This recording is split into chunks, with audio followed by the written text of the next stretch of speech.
All right, so we are in the midst of earnings season. A lot of companies just released earnings over the last week. I wanted to get into that. I wanted to get into the markets. As far as the markets go, honestly, I mean, to sum it up overall, I mean, earnings has actually been solid from what I've seen so far. We're about 2 weeks in. This past week was a big week. We had a lot of companies release. I think over the next couple of weeks it's going to be the same. The market was down about 3% this week. I mean, the Nasdaq was down a little bit more, although the Nasdaq has been down less than the S&P over the last month, which is kind of interesting. But so again, we're down about 3% on the week, and honestly, I think that this is, in my opinion, this is due to uncertainty. I mean, no one knows what's going to happen with rates, although honestly, it's shifting towards we're not going to get a rate increase the next meeting, the December meeting, January. Who knows, right? I mean, that it's still unlikely. From what I've seen, it's still pretty unlikely, but who knows? Because I don't think anyone thought that we were going to get as high as we've gotten so far. But it's looking like we're probably done as far as rate hikes go. And a lot of people, I think that a higher rate environment is bad for stocks. And it's not true. I mean, technically, it's only partially true, right? The stocks that have strong balance sheets, that have good cash flow, will do better because less capital is available to competition or potential competition. And those companies that get by on debt and hype have a harder time getting by because it's harder to finance their debt. So if you look at like the ARK type stocks, like these high growth stocks that they're not making money, they're perpetually issuing shares and taking on debt, but they have a lot of growth, right? Those stocks, it's going to be very hard for them. But the stocks that have a good balance sheet, that have strong cash flows, they're going to be fine. And they're going to be just fine.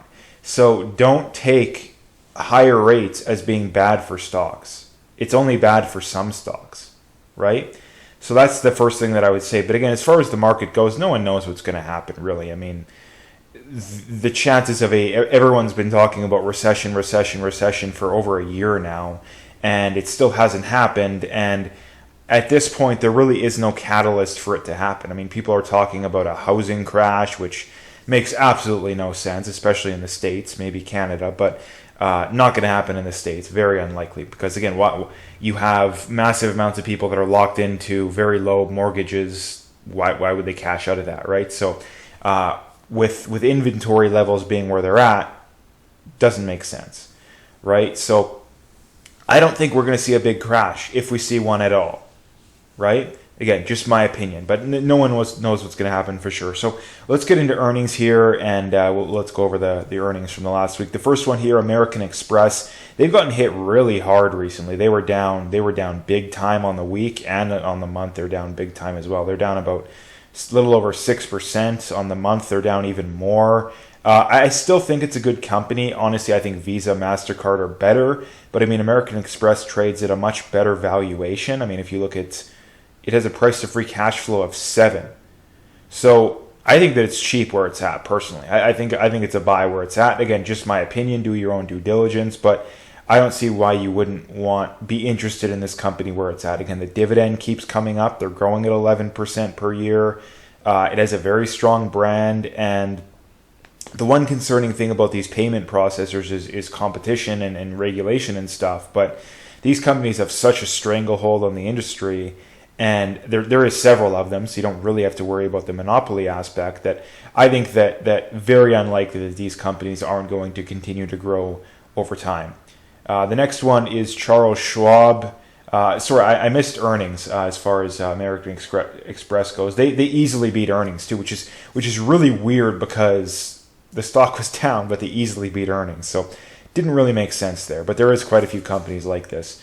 Charles Schwab beat earnings, but revenue is down. Again, they've gotten hit very, very hard over the last year.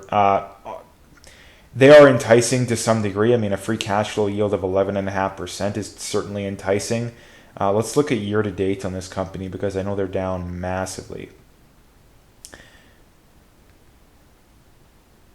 Yeah, so they're down almost 38%, which is just crazy, especially for more of a slow growth kind of financials company, right? So honestly, this feels like to some degree a value trap.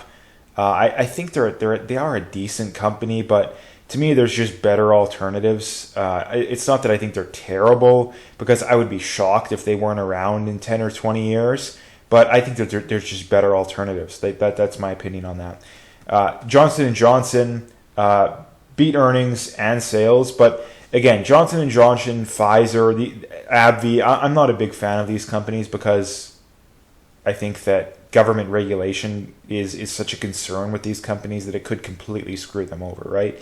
And the vaccine is people aren't really taking that anymore, and that was a big tailwind for these companies. So not a big fan. I don't think these are it's not that they're terrible, and they're certainly going to be around 10 or 20 years from now, but I think that there's just better alternatives. Same thing here. The next one, Lockheed Martin, they beat earnings just barely, but they missed on revenue. Again, they've done well because of what's going on in the Middle East and the Ukraine and all that stuff. Again, this is a very solid company, I think, but I'm not a fan. I mean, partially for the militaristic aspect of it, partially because I think that eventually the perpetual wars that America finds itself in are going to have to end at some point because it's obvious they can't afford it. So that's why I'm definitely skeptical on a company like this. But again, good to keep on a watch list nonetheless. The next one is PLD, Prologis. This is a REIT that I've started dollar cost averaging in. They beat revenue, earnings were down slightly. Again, this is more of a long-term play for me. They've always done very well. FFO yield 5%. They're growing their dividend nice. And again, they're near their 52-week low, which is why I'm a fan. And I don't think there's necessarily anything that's super, super concerning. I mean, the main thing here is the profitability. I mean, the profitability margins are through the roof on this company. The growth is very good. So I'm not concerned personally. If we look at its price to FFO, it's 28% below its 5-year average, right? So I think it's a buy here in my opinion. So that's why I've started dollar cost averaging. The next one is United Airlines. Again, don't hold this company. But again, I think it's good to keep an eye on these companies because it is a sign on how good the economy is doing, right? Because the better the economy, chances are the more people are flying. They beat revenue and earnings, which is good because again, good for if you're a bull or optimistic on the economy going forward, right? The next one is Netflix. Again, I definitely never would find myself buying. Very, very unlikely. I wouldn't say never buying this company. They beat earnings, but again, competition, regulation, I'm just not a fan. And not to mention too, I mean, I think that their days of very, very good growth are behind them. Not that they're a terrible company by any means. They're almost certainly going to be around 10 or 20 years from now, but again, I think that there's just better alternatives as usual with a lot of these companies. One of the biggest ones of the week, or one of the most anticipated ones, Tesla. Again, missed earnings, profit margins down. So again, a lot of people are. I mean, let's see where they were at. Year to date, they're still up very nicely, but on the week they were down a lot. Right, they were down. Wow, about 50, almost 16%. So again, a lot of people are still learning this lesson the hard way that. Again, just because a company's a good company, just because they're the future of whatever industry, doesn't mean you want to pay egregious valuations for them. Again, they have a price of free cash flow of 109. Like, that's just insane, right? Just insane. So, again, I wouldn't be picking up Tesla until it was like below $100 for sure, right? I mean, on current levels of earnings, right? It would have to be below $100 for sure. Honestly, I would legitimately pick it up at maybe $70, $80. So again, that's coming down more than 50%, right? And that's probably not going to happen. If it does, it's probably because of a severe, severe recession, right? So again, just my opinion on Tesla there. The next one is Abbott Laboratories. I do have a small position in this company. They beat earnings. Again, another solid company in my opinion. But again, they're down. They're actually up on the week, but they're down quite a bit on the year, right? They're down, probably 15% roughly. Again, I'm not super concerned because I think the medical devices, I mean, that's one of the main things that they do here is, does anyone really think that industry is not going to grow? And they already have a very good stranglehold on that industry. So again, this is a company that I would be picking up whenever you get, if you can get it for a good valuation. Again, And right now, honestly, it actually is slightly above its historical price to free cash flow, but it is below its historical PE and price to sales by quite a bit. So honestly, it's probably slightly below fair value, maybe right around fair value where it's at right now. But just my opinion on that one. ASML, this is a company I really like as well. It has pulled back quite a bit recently, and that's why I've started a position. It beat earnings. I think this is a really good company. Again, it is very big, meaning it's going to have trouble growing a ton over time. But again, I think that the stranglehold on the industry that a company like this has is always going to make it give it good returns, right? The next one is CCI, Crown Castle. This is a data center kind of REIT. Again, they've been down a lot on the year. They're down. What are they down? This is just crazy. What are they down here? Just out of curiosity, 38% almost. So again, just crazy. They're down on the week quite a bit as well. They miss earnings by a ton, and they miss revenue. So again, this is one that I've always said. Again, there's just better alternatives. A lot of people like this company because they pay a really nice dividend. But again, who cares what the dividend is when you're losing this much value on a per share basis? I mean, look at how much they've underperformed the S&P over the last 10 years. I mean, they're only up 87% with dividends versus 233 for the S&P. So again, better alternatives. The next one is Lam Research. I really like this company as well. They beat earnings and revenue. This is a company that I probably will perpetually be dollar cost averaging into as long as the valuations aren't crazy. Again, price to free cash flow of 17.6. Again, a lot of these semiconductor companies have crazy valuations, but the ASMLs, the microchip technologies, companies like this, those are the ones that I like because they actually have reasonable valuations, right? So again, you always got to keep that in mind whenever buying a company, is that it doesn't matter how good it is if you're paying a crazy high valuation. Procter & Gamble, again, I don't have a position, but again, it's a company that everybody watches.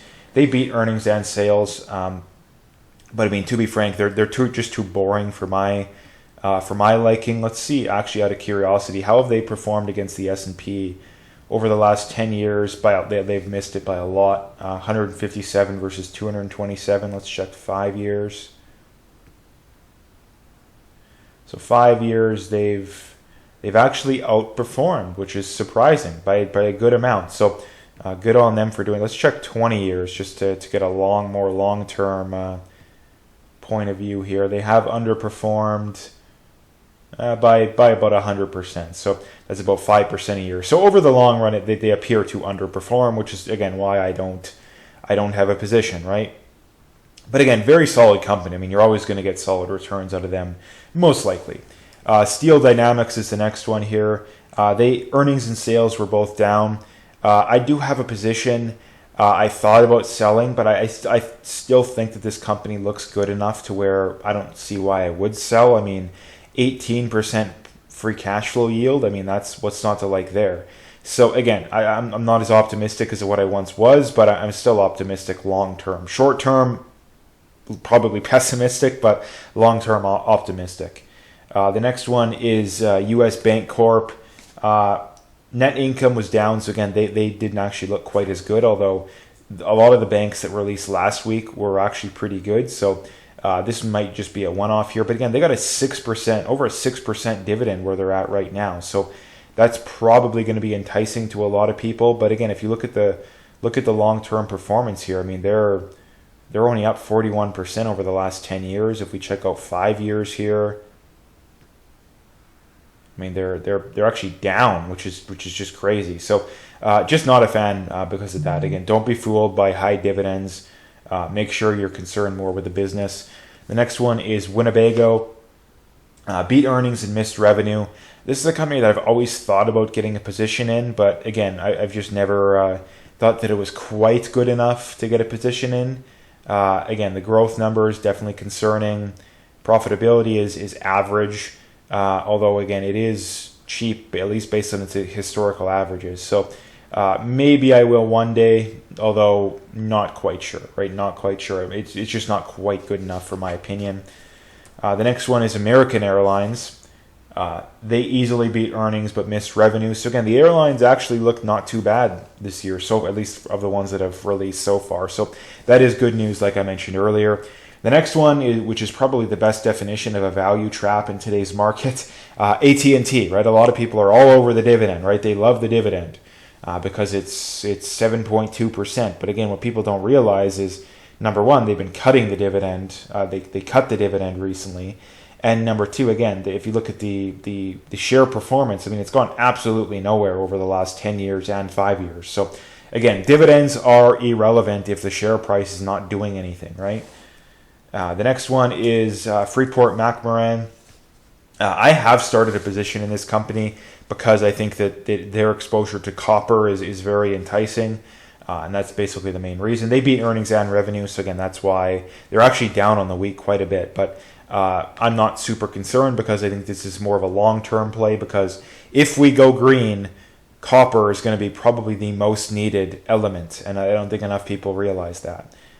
And not to mention, you've had the CEO of like Rio and FCX and maybe some other ones say that, hey, we have massive undersupply of copper, right? So yeah, that's why this is somewhat of a speculative position. But if we truly go green, companies like this are going to benefit a lot. The last one is a company that I want to get a position in. They're just too expensive. Intuitive Surgical. They beat earnings, although, again, they have crazy high valuation right now. Where are they at? Price of free cash flow of 79. Price of sales of 14. So, again, just way too expensive. I really like this company. They're just way too expensive. So if they ever get cheap enough, I absolutely positively will, most likely, barring anything crazy happening between now and then. But even on their 52-week low, they still would be too expensive. So unlikely. This is a company like Tesla. I mean, I would prefer this company over Tesla, to be honest. But I just don't think they'll get cheap enough, unfortunately, but we will see. So that is all the companies as far as this week goes. I think next week is going to be even bigger. I think we got some of the big names, even bigger names releasing, and then the week after as well. So that's going to be very exciting to see. But honestly, so far this has been a decent earnings season. So I would not be concerned over the recent pullbacks in the market. I would not be concerned because, yeah, if you're a trader, okay, but if you have a long-term outlet, there's no reason to be concerned, in my opinion. So anyway, that's what I wanted to talk about today. If you liked the video, hit that like and subscribe. Feel free to comment and stay tuned for more.